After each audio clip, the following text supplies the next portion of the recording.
Toy Story, That Time Forgot. Adapted by Megan Roth and Liz Marsham. That sure was a fun Christmas, Bonnie cheers as she picks up her Santa Woody doll from beneath the Christmas tree. She's having a great time with her toys and suddenly calls out, "Hey there, baby reindeer!" But it's not a reindeer. It's Trixie the Triceratops, with pipe cleaners for antlers.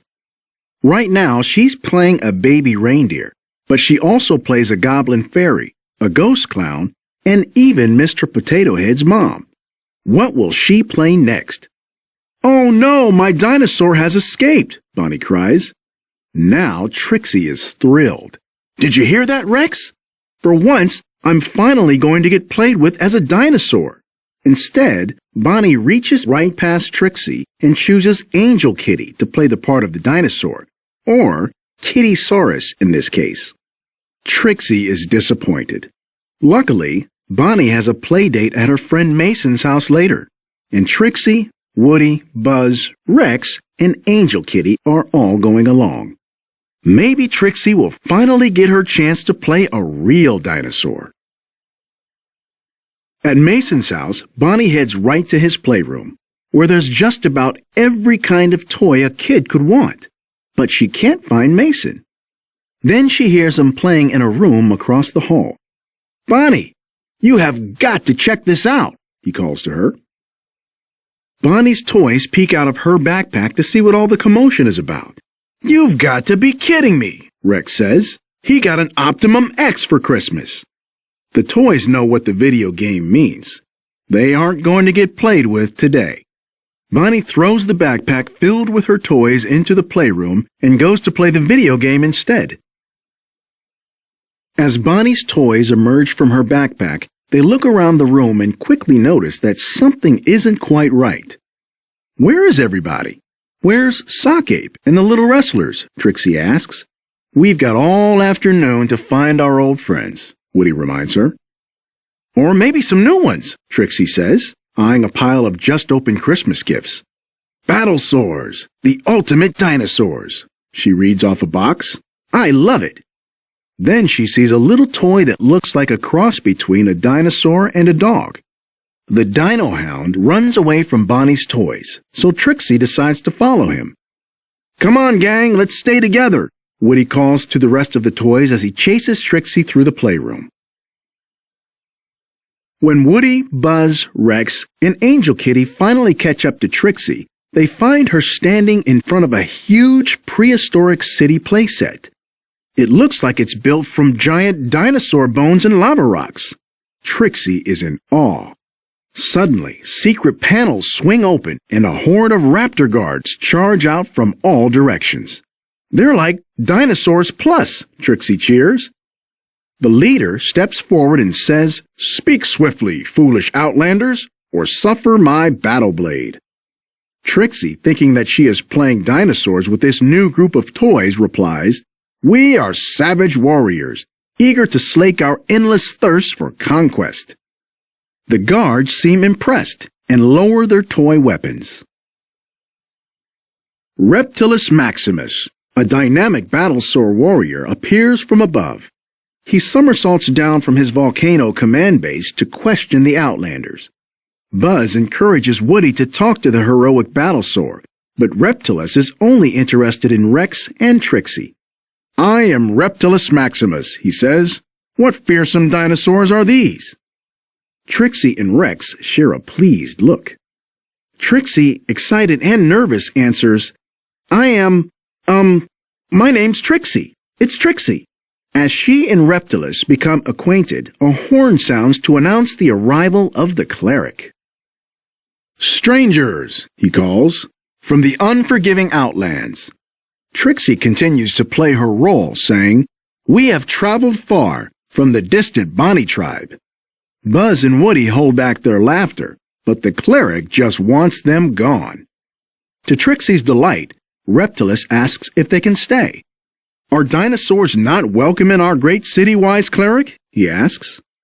"Fine, fine," the cleric says. "Have them made presentable. I find their lack of armor disturbing."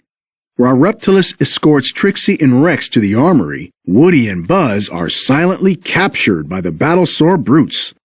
The cleric laughs and says, "Welcome to Battleopolis." Rex and Trixie make their way to the armory with the cleric and Reptilis.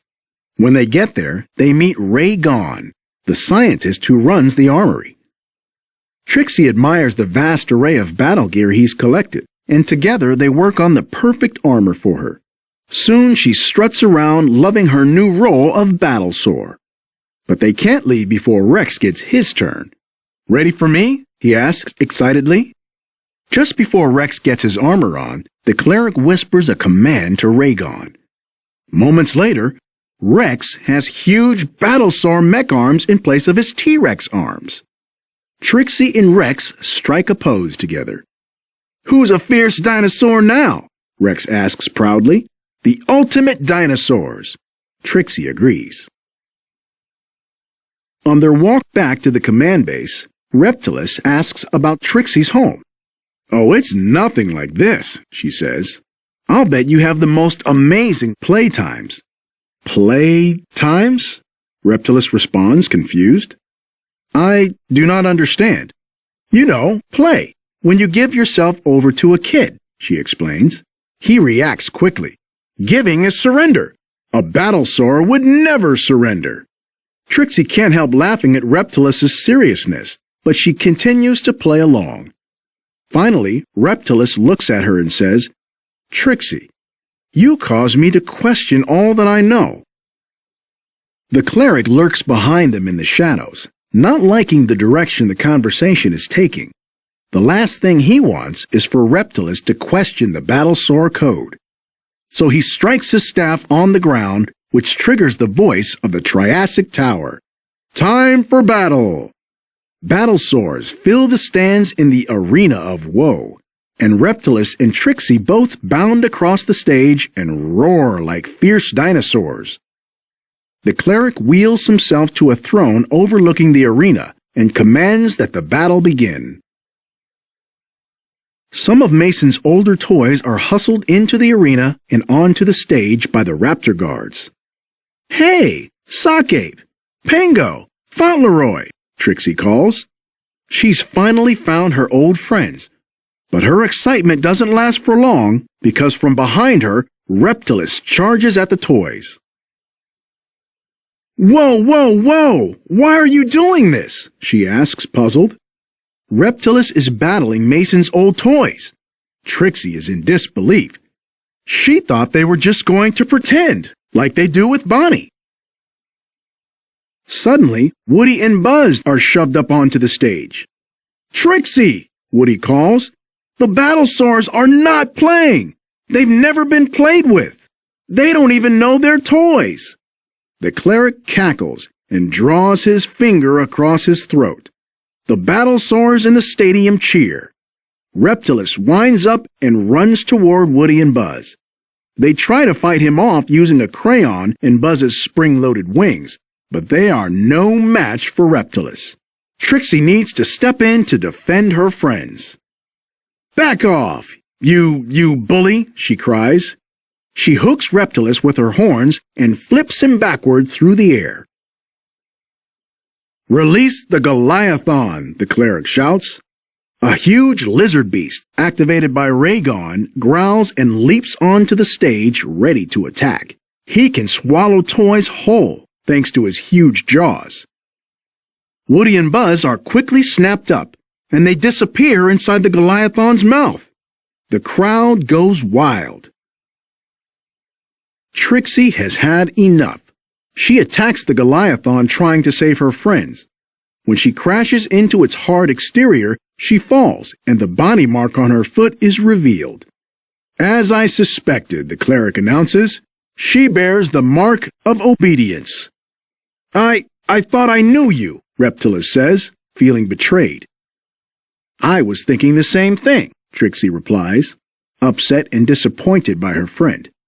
"She is an enemy to the tribe," the cleric tells the crowd.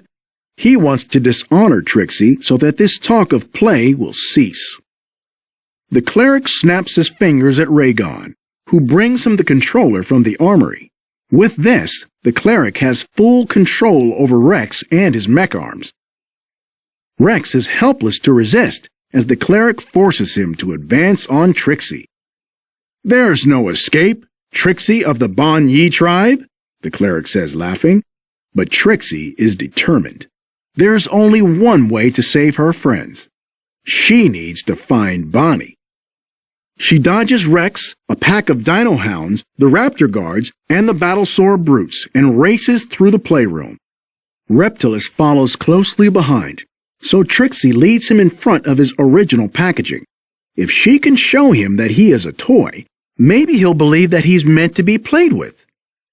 When he sees his toy box, he's upset and confused. Should he believe Trixie or the cleric? Meanwhile, back in Battleopolis, the cleric is still controlling Rex. Rex's mech arms reach inside the Goliathon's mouth and pull out Buzz, Woody, and even Angel Kitty. Once out of the Goliathon, they notice that the cleric can see Bonnie and Mason through the scope in the Triassic Tower. "Oh, I get it," says Buzz. "You're glad Mason got the Optimum X." With Mason distracted by the video game, he doesn't have time to play with his new toys. And that's just how the cleric likes it. He plays there while I rule here. "My Battlesaurs have no use for play," he tells Buzz and Woody.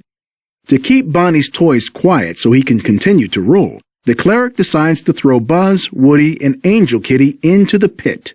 The pit turns out to be a floor vent with rapidly spinning fan blades.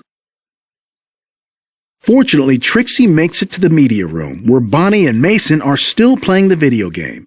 She decides that she has to shut the game down. She travels over the wires and power strips, losing her armor on the way. She is almost there when Reptilis stops her from turning the game off.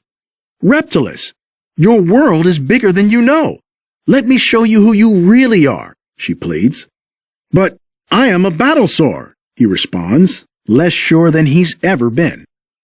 "But it's your kid who chooses what you're going to be," Trixie explains.